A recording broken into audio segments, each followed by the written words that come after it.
Hey guys, happy CX Day and welcome to today's first book review. I'm going to be reviewing Never Lose a Customer Again, Turn Any Sale into Lifelong Loyalty in 100 Days by Joey Coleman. So let's have a quick summary of the book.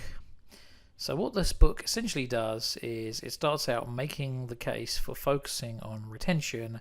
That kind of sets the stage for why the 8-stage framework that he's going to show you later in the book is so important.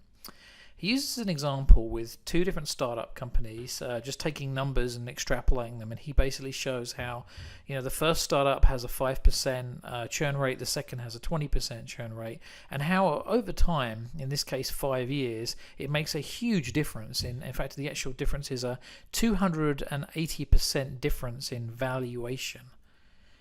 He then walks the reader through the generic 8-phase customer journey, and this is something that typically occurs within the first 100 days. So the stages are assess. Assess is basically when the customer's making their mind up as to whether they want to do business with you. Then there's the admit phase. That's kind of the sale, if you will. They decide to purchase. The affirm phase is what is normally called buyer's remorse by a lot of different people, and I really like what Joey does with this book, where he stresses that this is a place where the experience can fall short, so businesses should really be proactive about making sure customers don't fall into buyer's remorse. Then there's the activate phase. This is really the first big impression. This is the moment the customer receives the product, uses it for the first time. Acclimate is really getting people up and running with the product. So let's say you've purchased a piece of software, it kind of walks through how to use it, making sure that the people understand where to go if something goes wrong. So the acclimation phase is very important. He then talks about accomplish. This is essentially, where the user had a goal, where they purchased your product, and then this is the moment where they actually realize that goal. Then there's the adopt, so this is where someone adopts and starts using the product regularly. And then the final phase is advocate. Essentially, the person becomes a raving fan. So I had 5 key takeaways from this book that I wanted to share with you. The first key takeaway came from the affirm phase, and it was really the buyer's remorse stuff. I thought was just great. I've not seen that anywhere before. It's something we all know about, but I really feel that he hammered this home in a very important way that makes people think proactively about it. And here's an excerpt from the book. He says, "The quiet zone between purchase and delivery of the product or service further exacerbates the problem as the void in communication is filled by the customer's self-doubt. The same feeling that produced feelings of euphoria during purchase, i.e. the dopamine, recede from the brain, and that's what triggers buyer's remorse." So he walks you through different strategies that you can make sure that customers don't fall into this bad place. He then talks about the activate phase, and this was a really big takeaway for me as well, because he talks about the importance of amplifying the customer emotions with a powerful first impression. Most people in the CX world, I think, are always looking at ways to guard against anything that could go wrong.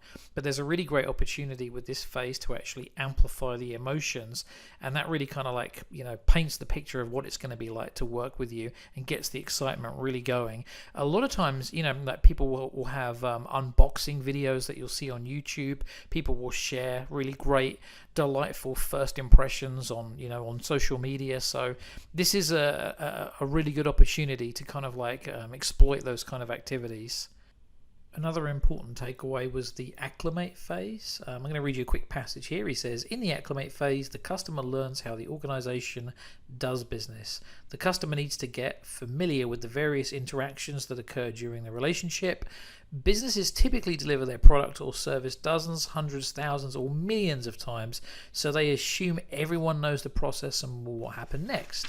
Another passage from the book, he says, "Companies often find themselves caught off guard when a consumer they thought was paying attention says, 'What comes next?'" So this is an education exercise, and also I would point out, and he makes this point in the book too, it also can be a mutually learning exercise as well. So the customer gets to learn about how the product works, the process, and so forth. But the business can also use that as an opportunity to learn about the customer too, in much greater detail, obviously, than what they had before, to try and set them up for success during the customer experience. Another great takeaway is being able to identify stress points and then develop ways to alleviate the stress using communication. In the book, he does a really good example where he talks about getting on a plane, rushing, to make the flight, and at the last minute, his luggage manages to get loaded onto the plane, but he's not sure if it made it or not. He said if this had been any other situation, he would have been worrying the entire flight whether the luggage made it or not. But Delta actually sent him a proactive text to let him know, good news, luggage made it safely. And that really resonated with him. And so those little moments where you can, the customer, the business hasn't actually done anything wrong, but the customer's worrying about something going wrong, and then the business understands that and immediately addresses that. That can really resonate with customers. And then the last takeaway, which I thought was just buried kind of in the middle of a chapter, but I thought it was such a great insight, is names matter. So he says, remember that a person's name is to that person the sweetest and most important sound in any language. Just a lovely thing to know, especially when you're in the process of building relationships with people. So my final thoughts on this book. So I really liked the affirm, activate, and acclimate phases. So this is pages 113 through 184. For me, that's where the real value of this book was. Now, the assess phase, that could easily warrant its own book. And essentially what that is funnel management within marketing and sales. I felt the same way about the latter chapters as well, to be perfectly honest. But affirm, activate, and acclimate, I felt that's really where the value was. I also really liked in the book how the author at the end of each phase's chapter lists different ways to optimize that phase, and he uses for every one of them he uses strategies and tactics for in-person, email, regular mail, phone, video, and then gifts. I think the book will be most useful to any kind of onboarding team. The claims made in the book support a statement made by Bob Hayes from Business Over Broadway, who said that the early stage experience is an accurate predictor of the overall customer experience. Therefore, get the first 100 days right, make great impressions, and that should last you in the long run. That kind of segues into my next point as well. If you can fill the onboarding experience with positive emotions, then customers in the long run will be 6.6 times more likely to forgive you if you make a mistake later in the journey. Now, there's a good companion read for this book called What Customers Crave by Nicholas Webb. It's a bit of an older book, but it actually lists a similar structure where it has a number of kind of generic touch points over the life cycle of a customer. Obviously, Never Lose a Customer looks at the first 100 days.